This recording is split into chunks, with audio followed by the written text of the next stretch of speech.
कि अगर भाजपा को किसी ने लाया है, किसी जमात ने लाया है, वो एक ही जमात हमें नजर आ रही है, वो यहाँ पे एक ही जमात नजर आ रही है, वो पीडीपी एक जमात नजर आ रही है। जिन्होंने यहाँ के डीजी साहिबान को ये इल्तिमास करना चाहता हूँ कि इनके खिलाफ पूरी एक्शन लिया जाए और इनके खिलाफ एक एफआईआर काटा जाए, ताकि ये लोगों के ऊपर कोई अपनी जो सियासी जो हलचल है वो ऐसे पेश न करें जैसे हमें लगा है अब, क्योंकि इशफाक साहब एक अच्छे ईमानदार लीडर है, वो कहीं करप्ट आदमी नहीं है।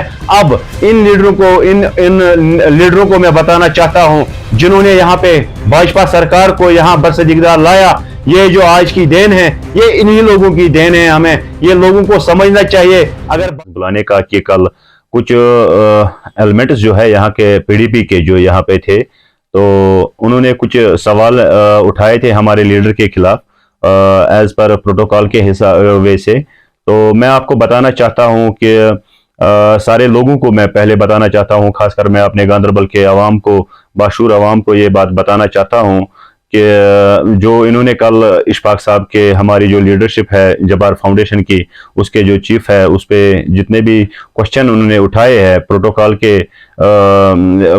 के मुतालिक, तो मैं बताना चाहता हूँ ये एज पर एमएचए डिसाइड करती है कि प्रोटोकॉल। मैं साथ साथ ये भी बताना चाहता हूं कि जितना भी लोगों पे जिस लीडर का इम्पैक्ट ज्यादा रहता है उसको उसी हिसाब से प्रोटोकॉल दिया जाता है।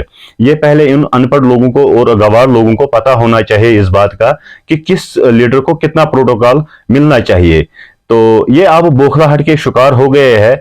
मैं आपको बताना चाहता हूं इनकी जो जमीन यहाँ पे है गांधरबल की, ये खिसक रही है। और साथ साथ मैं बताना चाहता हूं ऑल ओवर जे-एंड-के में पीडीपी की जमीन अब खिसक गई है, पीडीपी कहीं वजूद में नहीं है इस टाइम पे। मैं आपको बताना चाहता हूं साथ साथ में ये भी कि कुछ वहां पे कुछ ऐसे एलिमेंट्स भी थे जो ऐसी तकरीर कर रहे थे कि जो ये सीट थी ये इसकी रिजर्वेशन इन्होंने तय की है, हमारे लीडरशिप ने तय की है वहां पे। लेकिन इन्होंने आज एक क्वेश्चन उठाया है इलेक्शन कमीशन ऑफ इंडिया पे। मैं इलेक्शन कमीशन ऑफ इंडिया को ये बात वाज़ेह करना चाहता हूं और मुद्दबाना अपील मेरी रहेगी कि इनके खिलाफ एक कानूनी कार्रवाई की जाए। और साथ साथ में जिन लोगों ने हमारे लीडरशिप के खिलाफ, हमारे लीडर के खिलाफ जो भी प्रोटोकॉल पे जो भी क्वेश्चन किए हैं, तो मैं अपने डीसी साहिबान और साथ में यहाँ पे एसएसपी साहिबान और साथ में यहाँ के डीजी साहिबान को ये इल्तिमास करना चाहता हूं कि इनके खिलाफ पूरी एक्शन लिया जाए और इनके खिलाफ एक एफआईआर काटा जाए, ताकि ये लोगों के ऊपर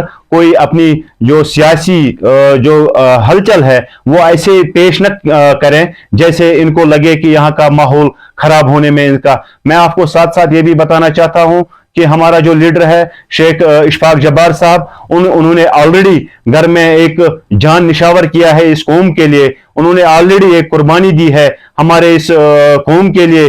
जिस टाइम उसका बाप शहीद किया गया, उसका घर भी जलाया गया, उसके घर को ब्लास्ट किया गया। ये इन लोगों को पता ही नहीं है, इन लोगों को पता ही नहीं है। शायद उस वे से, या हम बता सकते हैं प्रोटोकॉल इस वे से दिया गया। ये लोग चाहते हैं कि आज ये कुछ साजिशें ऐसी चल रही है, हमें लगता है कि ये ऐसी साजिशें यहाँ पे चल रही है कि इशफाक साहब को अब फिर कोई और जैसे बाप की तरफ इनको, मतलब जिस तरीके से इनके बाप को मारा गया, मुझे लगता है कि ये आज इस कोशिश में लगे हैं कि इशफाक साहब को उसी वे से हम देखें या उसके ऊपर यही एक्शन लेना चाहिए, ताकि इनका जो ग्राउंड है वो यहाँ पे साफ नजर आए। लेकिन ऐसी मैं मुद्दबाना अपील करना चाहता हूं यहाँ के एसएसपी साहिबान से कि हम रिटर्न आपको एक एप्लीकेशन देंगे इनके खिलाफ एक कानूनी कार्रवाई आप कीजिए। और जो मैं अपने लोगों को बताना चाहता हूं, यहाँ के गांधरबल के बाशूर अवाम को भी बताना चाहता हूं साथ साथ में,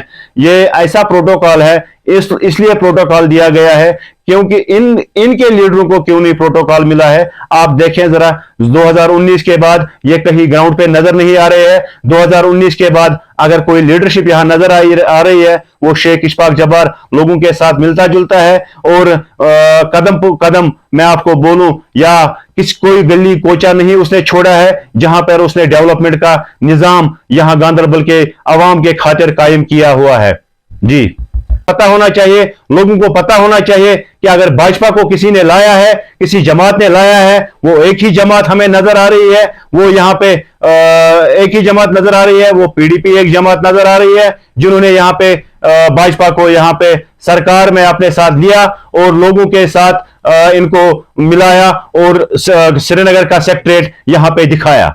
आप ये लोगों को भी पता है और उन कैजुअल डेलीवेजरों को भी पता है जिन्होंने आज तक इनको नंगा और भूखा रखा है। यहाँ वो इस टाइम पे प्रोटेस्ट पे बैठे हैं, जिन्होंने कैजुअल लेबरों को लगाया है। क्या एक पॉलिसी आज तक इन चीफ मिनिस्टर, जितने भी चीफ मिनिस्टर यहाँ पे रहे हैं, उनके लिए कोई पॉलिसी यहाँ पे मरतब की है? नहीं की है। इसीलिए इनको अब ये बौखलाहट के शिकार हो गए हैं। अब इनके पास कोई सबूत नहीं मिल रहा है इशफाक जब्बार साहब के खिलाफ। अब यही चाहते हैं कि ये बी टीम है, सी टीम है, ए टीम है। अब यही ये साबित करना चाहते हैं लोगों को, ताकि इशफाक जब्बार साहब का इंपैक्ट जो लोगों पे है वो कम हो जाए। बाकी और कुछ नहीं है। मैं आपको बताना चाहता हूं साथ साथ में, अगर पीडीपी की कल सरकार यहां पे आ रही है या लोगों ने उनको अब फिर नए सिरे से वोट दे दिया है, और लोगों को सोचना चाहिए कल ये पीडीपी जमात फिर से बीजेपी के साथ अलायंस करेगी और लोगों को और ज्यादा बेवकूफ बनाने की कोशिश करेगी। ये खाली लोगों को बेवकूफ बना रहे हैं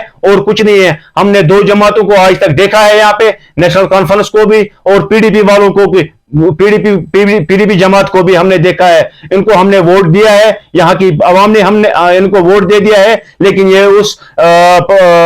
उस ग्राउंड पे फेल हो चुके हैं लोगों के सामने। अब ये बौखलाहट के शिकार है।